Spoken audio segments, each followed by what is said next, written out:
Alright, welcome to this complete army video for the Raven Guard, debuting on the channel.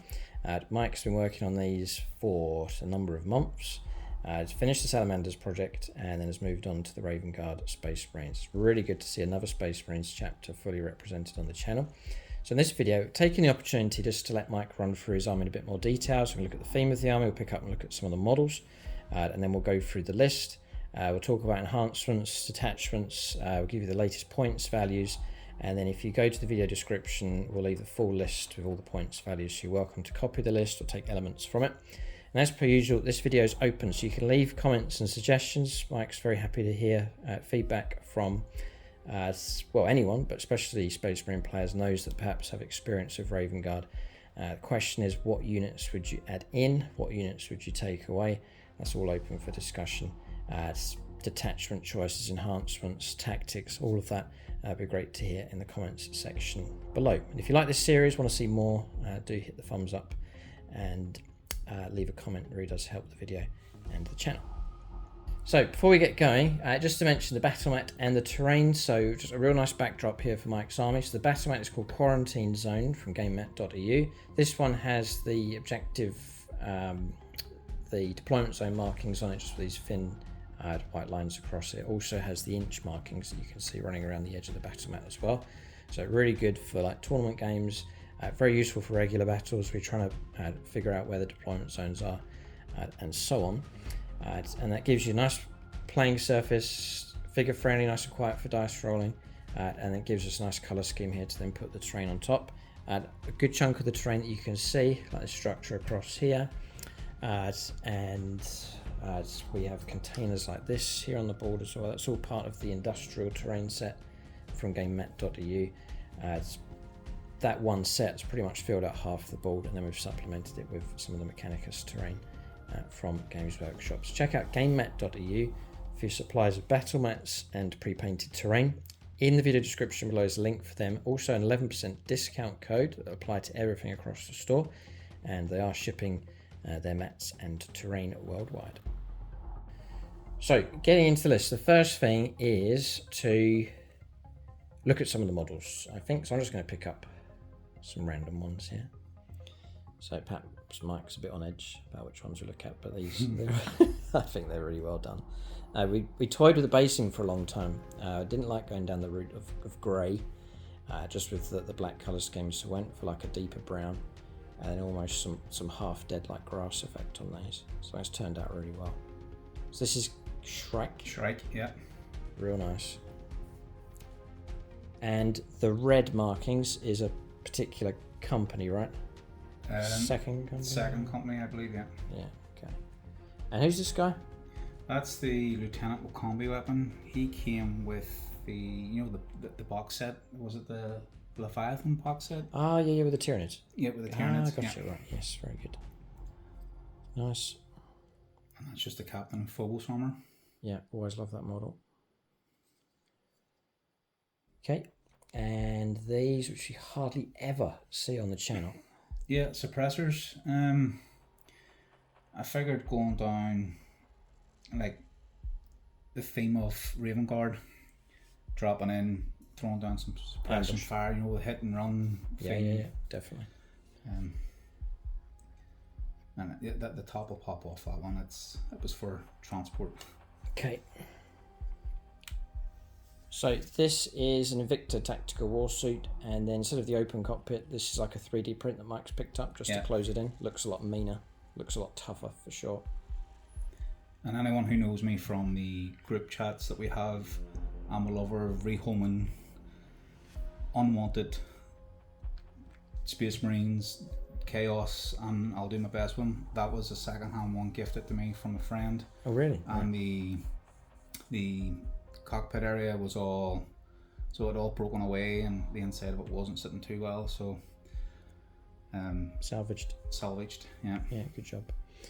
There's other units as well. The Storm Speeders, so Mike's chosen like Phobos type units, Infiltrator, Deep Strike Ambush type units, which matches in really well with the theme for the Raven Guard. It means we can have some units that aren't seen in other Space Marine chapters on the channel, so it's helped create a really unique list here for the Space Marine force.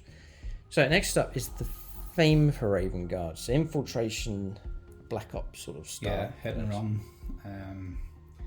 Sort of put a spanner in the works, shall we say, in your opponent's shooting, moving, charging as well. There's a few things up their sleeves that they can do for that. So avoiding contacts and avoiding being shot at. Yeah, there's some rules that they can use for that. The whole idea behind it was, before the new data cards and all come out, scoring secondaries was a big thing. So small units that can deep strike in, that can counteract to whatever you decide to do. I figured that would work very well in the secondaries, scoring, and possibly the primary too. And then and we discussed this during the different stages of the battle reports that we did building up, but the ability for this army to try and take down big tough stuff, and from what we've seen, it has done rather well. So what you'll see in Mike's list is, yes, there's multiple small units, but also there are some units that can strike well enough from range. So like the Balistus Dreadnought there at the back, the Storm Speeders, for example, they can lay down some decent enough firepower, plus some tricks as well from some of the infantry units, such as grenades.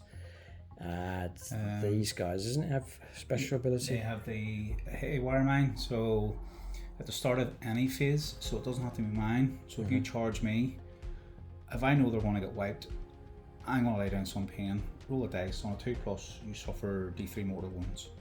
If it's a vehicle, it's 2D3. Yeah, it's decent enough. And that's not once per turn, right? 2 units could do the same thing in the same turn. Yeah. Yeah, no, it's decent enough. Alright, so that's the theme then. So we're looking at like a Black Ops, stealthy type army, avoiding the enemy, striking them when it's the right time, but avoiding firepower, avoiding close combat when Mike wants to stay away from that, and then engaging with force, being able to sort of triangulate firepower at the right point. So you'll see that a good number of his units are able to either move very swiftly across the board or drop in at the right point on the board to deliver that firepower. So far, so good. It's worked out all right. So what we'll do is we'll go through the list here. Mike can go in whatever order he wants. What we'll do is we'll give you the points values and then the reason why Mike's chosen each of the units as he goes through. So we'll let him kick off here with his first unit. Yep, so I'm going to make it easy. I'm going to go left to right. Right, okay. I don't want to overcomplicate it for myself. So first up will be the Suppressors. Now the reason I've brought them again is the Deep Strike. They have a 48-inch accelerator autocannon. It is heavy, strength 8 -1/2 damage. But what they offer is I can... 3 shots each as well, right? Yeah, 3 shots each. So if I've shot someone until the start of my next turn, while this unit's on the battlefield, that enemy unit is suppressed. And while it's suppressed, each time a model on that unit makes an attack, subtract 1 from the hit roll. So this is your disruption. That's my disruption. So yeah. It says 1 from the hit roll, it doesn't say from the shooting or the fighting, so it's -1 for both. And their shooting's improved now because of Oath of Moment, right? Oath of Moment, yeah. +1 to the wound roll. If you tee it up, they can be pretty lethal. Yeah. And I figured for the big old cost of 75 points, I figured why not. I've run a game where they haven't done anything but scored me maybe 5 points. Yes. For behind enemy lines. Small unit, can fit in. Next to that, then I've got the Inceptors. So sorry, you've got 2 squads of 3. 2 squads of 3, yeah. And just before Mike carries on, we're going to link this video to a deployment tactics video. So if you're wondering how this army would deploy on the board, because a lot of multiple small units, a lot of units potentially could go into reserve. So it's nice to see an army laid out, but how do you actually deploy them? How do you use them? How do you maneuver them during a game? We'll link that to that video. So the 2 will go hand in hand. So do check that out. It should be live at the same time as this video here. Mike carry on. 2 squads of Suppressors, yeah. At 75 points each. 75 points each, yeah. Right. And then the 2 jumpy packs at the back will be the Inceptor squads. And the reason being, almost the exact same reason for the other 2, is small units can deep strike, and they also have that meteoric descent. Now it has changed from 3 inches to 6 inches, but I figured it's still going to get me in close, possibly score secondaries, They're a bit more beefier, being toughness 6, 3 wounds each. They have the bolters, because if you see my list, it doesn't have an awful lot of dagger.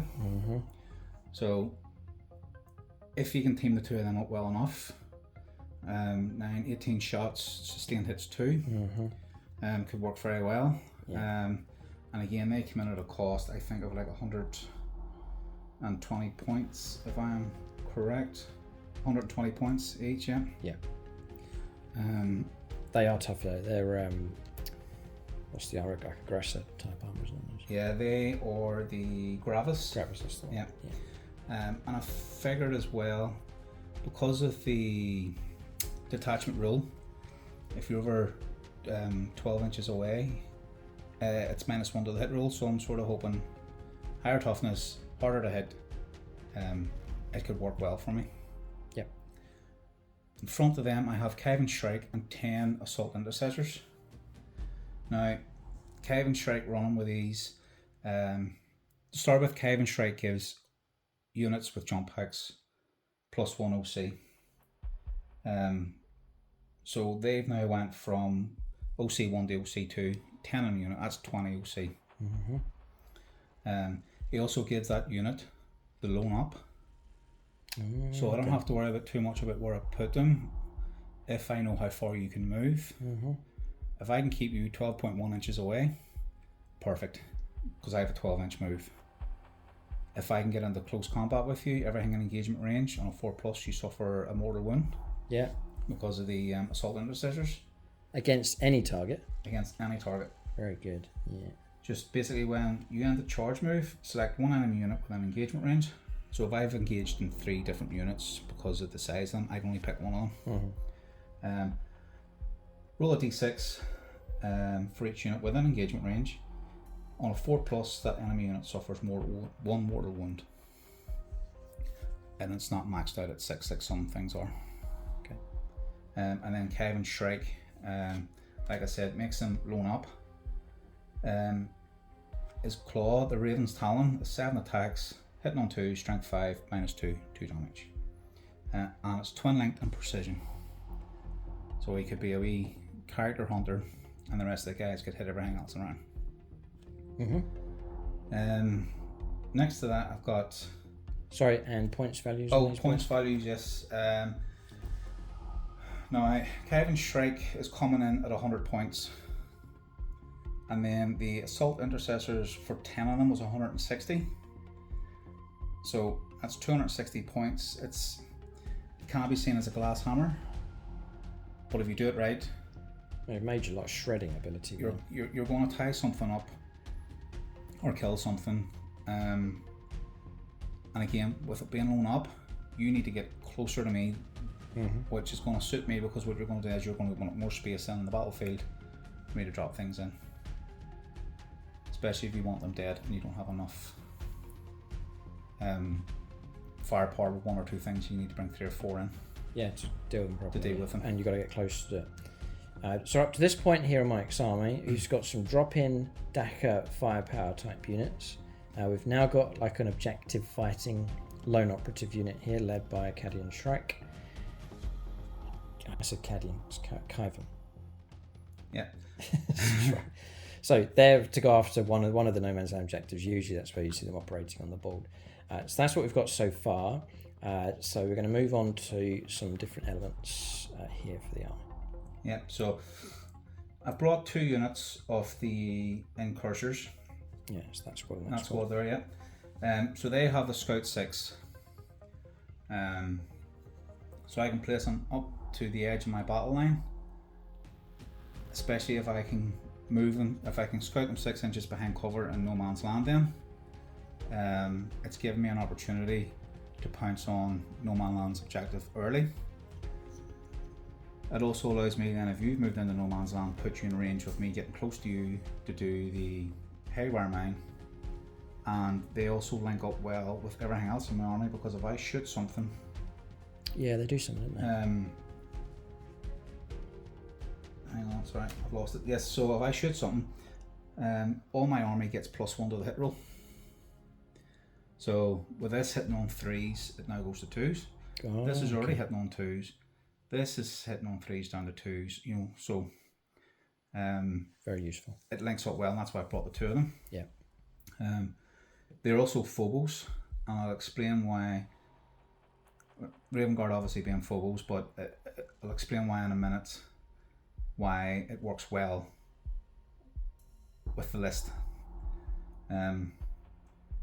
They are so, like I said, they can scout, so I can put them as far up to my battlefield edge as I want and scout them into cover in no man's land.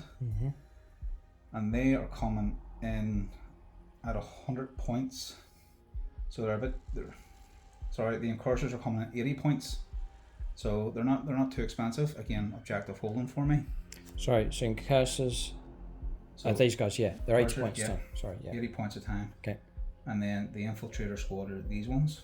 Yes, that's these guys here. Yeah. Yeah.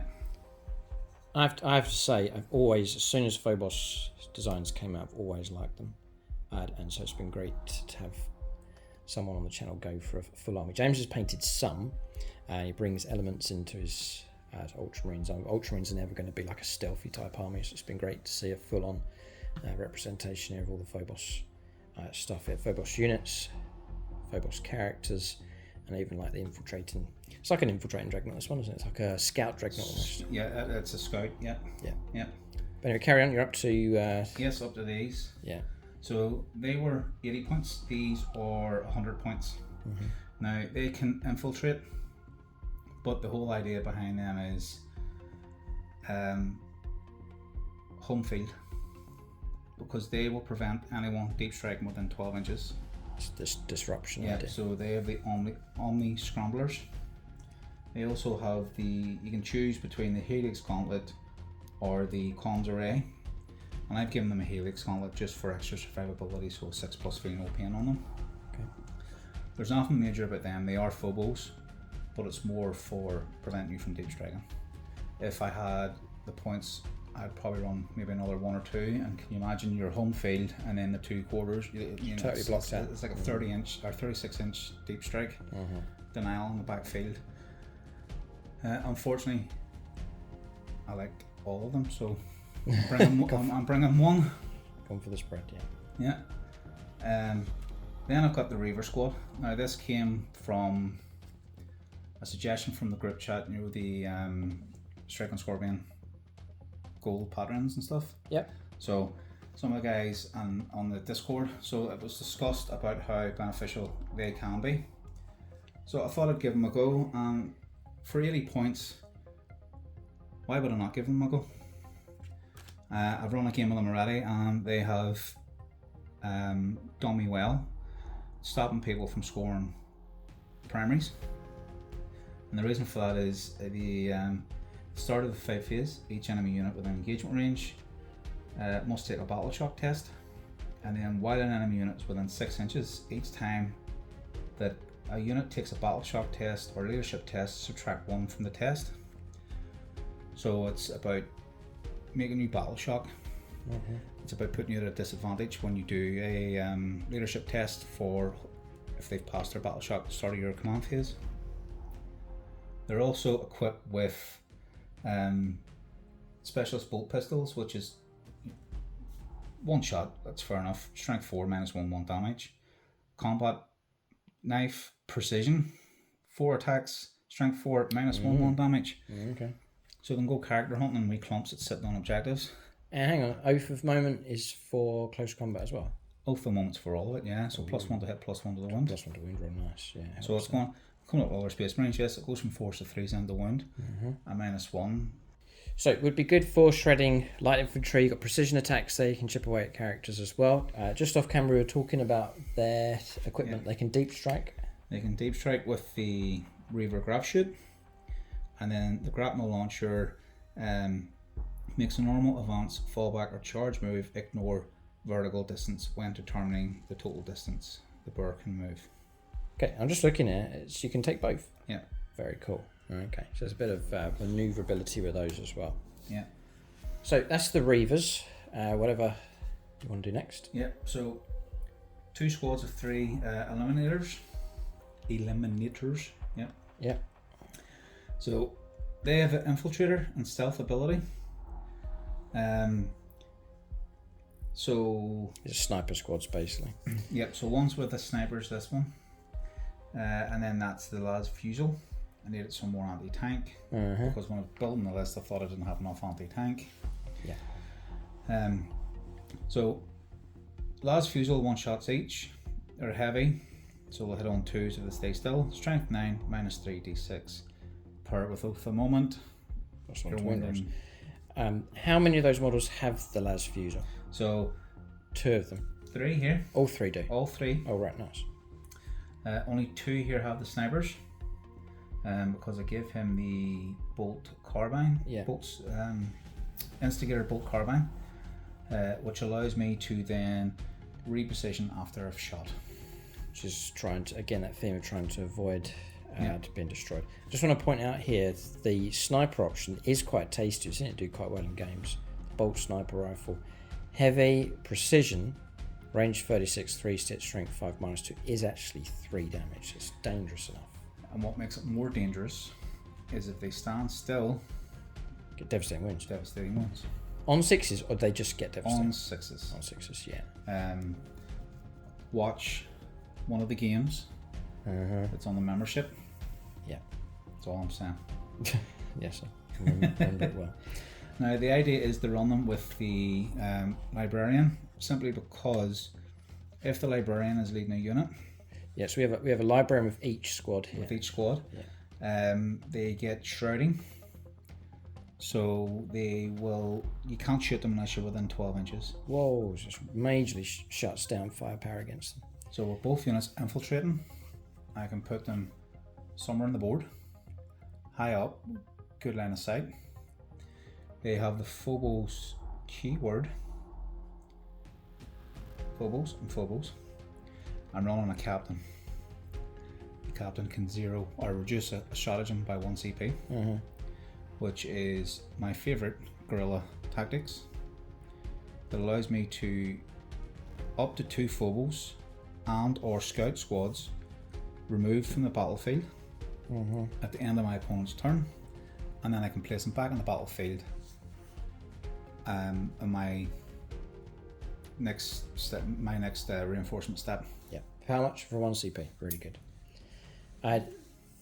This is a majorly good move. The ability for these to deploy a lot more boldly on the battlefield. If they didn't have that, you'd be worried about being picked off so quickly. But because you're shutting down a lot of firepower, they can deploy in really good fields of fire, choose good places on the battlefield to lend decent firepower and also precision support. The librarian himself's not bad either with his. Yep. So he has abilities.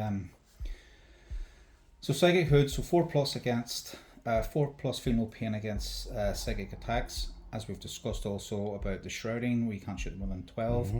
He also has the smite option, 24 inches, d6 shots, hitting on 3s, strength 6 minus 2 d3. It also has the devastating wounds ability. Yeah, it's decent enough weapon. So it's not too bad. Yeah. Force Staff isn't too bad either, but I don't want to be in combat. No. Not with him. Yeah. So the librarian is coming in at 70 points, and the Eliminator squads each are 85. Before they did the points changes and stuff, this librarian did have the execute and redeploy enhancement, but it now puts me 5 points over 2,000 points, where after this unit's shot, I can then move 6 inches. Okay. So I'll move on to the captain. Yes. Now, I'm not running this model with anything other than himself. He does have the enhancement of the Ghostwave Cloak at 15 points. This makes him alone up and stealth, so can't be shot within 12 inches. And again, having that ability to reduce a stratagem by 1 CP. The one that I keep using him for is for the guerrilla tactics, that I can then remove him and then another Phobos unit off the battlefield. And what I can do then is I can remove anything with the Phobos keyword, take it off at the end of your turn, and bring it back on. So if you try to hide big units that you don't want shot, I can... Oh, so you're right. So it's not just you escaping; it's the ability for you to ambush when you come back on. Yeah. All right, gotcha. Yeah, very good. So if you've hidden everything from me that I can't see these with, that's okay. You've done that. Well, I'm going to do this. Reduce that by 1 CP. It hasn't cost me anything. Yeah. Stick over the moment on it. Stick over for a moment on it. Bring them on somewhere. They have a 14-inch move, I believe, or a 12-inch move. Swing them around. Yeah. And lay down some firepower. Nowhere to hide. Yeah. And then, because he's on his own, he can come in anywhere on a battlefield edge. He doesn't have the deep strike ability. Yeah. And score me secondaries. Yeah. And he's very small footprint on the board, which is very useful just for tight. If the opponent's trying to block you out and they've left just a small 40mm gap he can fit in, whereas other units might struggle. So yeah, very useful. Yeah. Then I've got the points. Sorry if you haven't mentioned points. Already. Yes, sorry. He is, I believe, 85 points with the 85 points for the upgrade. So the upgrade's 15. So he would be 70. Which is an auto include for me. Yeah. Lieutenant with the combi weapon. Now he comes with the Infiltrator keyword or core abilities. Infiltrator, Feel No Pain 5+, Lone Operative, and Stealth. Yeah, good luck. He also has a reactive move when you end within 9 inches, and not within engagement range. It can make a normal move. And we're seeing a theme here, whereas with other Space Marine chapters, and it seems to be almost virtually everyone does it, where you pick your characters, your captains, lieutenants, then you pick a unit going to put them in. But this is like a different theme going on here, where you've got characters that operate as lone operatives, which is very interesting dynamic here, but it works very well. These are very useful characters for helping to pick up things like secondaries, just raking the points in. So instead of other Space Marine chapters, perhaps we're trying to build up 10-man units with deadly combos of characters and close combat. You've got these that can stealthily outmaneuver the enemy and then saturate objectives, pick up secondaries, and just rake in the points through stealth. And so Mike's kept his unit model count low, multiple small units, and then individual characters as well, which can still benefit other units nearby, as we've seen with the captain. But they can also operate by themselves effectively enough. And with lone operative, they can do that, in the face of the enemy, like from range, they can do it. So very good. As long as you do your pre-measurements before you drop them. Yeah, it's a great idea in theory. Putting it in practice, there's a lot. It's tricky. Yeah. Yeah. So he also has another ability that I pick on an objective marker on the battlefield, and then by one or more enemies. So each time a friendly Adeptus Astartes model makes an attack that targets an enemy unit that is within range of that objective marker, I can reroll the win roll of 1. Yeah, helpful enough. So I think he works well with that one. Yeah. He has the combi weapon, which is anti-infantry 4+, devastating wounds and rapid fire 1, 24 inches. His paired combat blades are anti-infantry 4+, sustained hits 1. 5 attacks, hitting on 2s, strength 4, -1, 1 damage. Okay. His points, sorry if you haven't. Yes, 70 points. 70 again, right, okay. So that's all of the small stuff, and then onto the bigger stuff. Yeah, so we've got deep striking, firepower support. We've got an objective taking, fighting on an objective unit here with Shrike.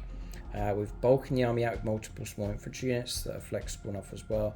We've got some precision and anti-tank snipers, shrouded, protected by librarians, a couple of useful characters.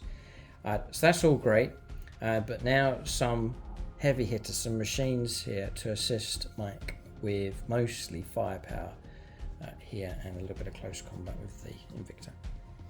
So with the Invictor warsuit, again, like I said, it came second hand to me, so it's come with the twin Iron Hail autocannon. 3 shots, strength 9, -1, 3 damage. It is also twin linked. It's got an array of other weapons. I think the main purpose of that is well, it's kind of a lone. It's got free reign on the battlefield. It can infiltrate in. It does have that ability, right? No, just scouts. That's the one. Yeah. It can scout up quick enough, or it can hang back. But it's a bit of muscle behind your multiple small units usually. Yeah. It's decent enough in close combat. 5 attacks. It's actually really good. 5 attacks, 3s to hit. Strength 14, which is fantastic. AP -2 and 3 damage. Plus, you could use tank shock on it as well, couldn't you? Yep. So yeah, that would be the plan, providing I can keep the CP. I can't be CP happy sometimes. Then beside that, I've got the Balistus. Oh, sorry. It has give us the cost. I'm going to read out a rule for this as well, because actually it's Vanguard support. It's called once per turn your opponent's shooting phase and a friendly adept to start his Phobos infantry, which Mike's got loads of them. You're in 6 inches of this model is selected as the target of an attack. One model from your army with this ability can use it if it does. After the enemy unit has finished making its attacks, that model can shoot as if it were your shooting phase. You can get some extra firepower out of that thing as well, which is I think that's great. It's a useful unit. Points cost? 125 points. Yeah, it's nice, cheap Dreadnought. Cheap enough, yeah. Next to that, then we've got the Balistus. Now the Balistus is sitting more or less in the backfield. It can move 8 inches, but you've got to remember you're also paying a pivot there, so how you position it could determine how well it's going to perform. Again, it's over 12 inches away, so you're going to be -1 to hit it. And each time I make a ranged attack that targets a unit that is not below half strength, I can re-roll the hit roll, so I don't need to worry about oath. Right. So this is where it comes in, working well with the +1 to the hit roll. So I'll be hitting on 2s then. Yeah. No re-roll. That's sorry, you can re-roll the hit roll, but the damage roll I won't be able to re-roll. I have no pluses to it, so thankfully the las cannon is strength 12. Proper las cannon. Yeah, 2 shots, and it also comes with the Balistus missile launcher, frag and crag options. Strength 10 -2d6, or strength 5 0 AP 1 damage. Again, it was only in there to offer some long range anti-tank fire support, and that's coming in at 140 points. Again, cheap enough. Yeah. So cheap enough. A lot cheaper than taking big tanks, right? Which do absorb the points. Well, what's a Redemptor? 240. Yeah, exactly. You know, exactly. So I have one Redemptor more or less with 2 there. Yeah. And again, it's like most of the army. If you play them right and not panic or stress out or overthink it, it should blend well and do what it's supposed to do. Yeah. So there's no Mike won't mind me saying this. There's no one unit that's really powerful, but when the idea is if they combine, they do become powerful. Multiple units start lining up for firepower. They can be dangerous enough. So it's not just unit choices for Mike. It's about the way that he maneuvers them on the battlefield to get them into position, either by ambush, deep strike, infiltrate, flanking. There's all different ways to redeploy. Yeah, there's loads of ways to do it, which is a fun way actually to play the game. I should also mention, I know I'm backtracking, is the captain also gives me that ability before the battle round starts that I can redeploy up to 3 infantry units and also put them into deep strike. All right. Or into reserves regardless of the amount. Okay. So that's why I'm saying I'm trying to be as sneaky as I can. It's like a magician with lots of tricks up his sleeve almost. Yeah, different ways to adapt to the way the game's going. So we've got the last 2 units here, Hammerstrike and Thunderstrike. Firepower support, floating firepower support that can manoeuvre quickly around the board. Yeah, and I was right with the movement. They are 14 inches. They're toughness 9, 3 up save, 11 wounds each. Both of them are leadership 6 and O save 3, so there's not much difference there. The only difference is the Thunderstrike has a Storm Fury missile, 1 shot, strength 12, -3 d6 +1. But the nice thing about this one is it hits on 2s. Yeah, oh right, yeah, I can see it, yeah. Both their big weapons hits on 2s. Right. The last time 2 shots hitting on 2, strength 9, -3 d6 +1. Really good. Yeah. And again, sorry, I'm just going to say Oath moment really helps these out. Oath the moment, you pair it well. And the thing about it as well, if it's if the model has shot a monster or vehicle, until the end of the phase, each time a friendly adept is a Stardust unit with a ranged attack targets that enemy, you can add 1 to the wound roll. So again, I'm trying to create my own... Create your own oath. Oath, yeah. Right. With these and that against vehicles for the likes of the Balistus, the Invictor Warsuit. So even with most of it. So again, just trying to create a mini oath. The Hammerstrike, sorry, I should mention that the range, this is a longer range, it's 48 and 36 respectively. It also has the Icarus rocket pod. Yeah. Hammerstrike. The Hammerstrike. Now, this is a little shorter range for the multi-destroyer. It's only 18 inches. 3 shots, hitting on 3, strength 9, minus 4d6. The Crackstorm grenade launcher, 1 shot, hitting on 3, strength 9, minus 1d3. And then the Hammerstrike missile launcher is 2 attacks, 3s, 9, minus 3, and d6. So you can see they're all strength 9. Pair it with oath. Yeah. Not too bad. And what this does then, each time this model is shot, select one enemy unit by one or more, hit by one or more of those attacks. Until the end of the phase, that enemy cannot have the benefit of cover. So all my -1 guns, if they shoot whatever that shot, It's going to help. Yeah. it's going to help. Very good. All right, so as you can see here, some decent firepower support. Points values for those two. Yes, so one, the Hammerstrike is 125 and the Thunderstrike is 150. Right, okay. Again, keeping the points cost down. They're tough enough actually. 11 wounds and 3 up save. Toughness 9.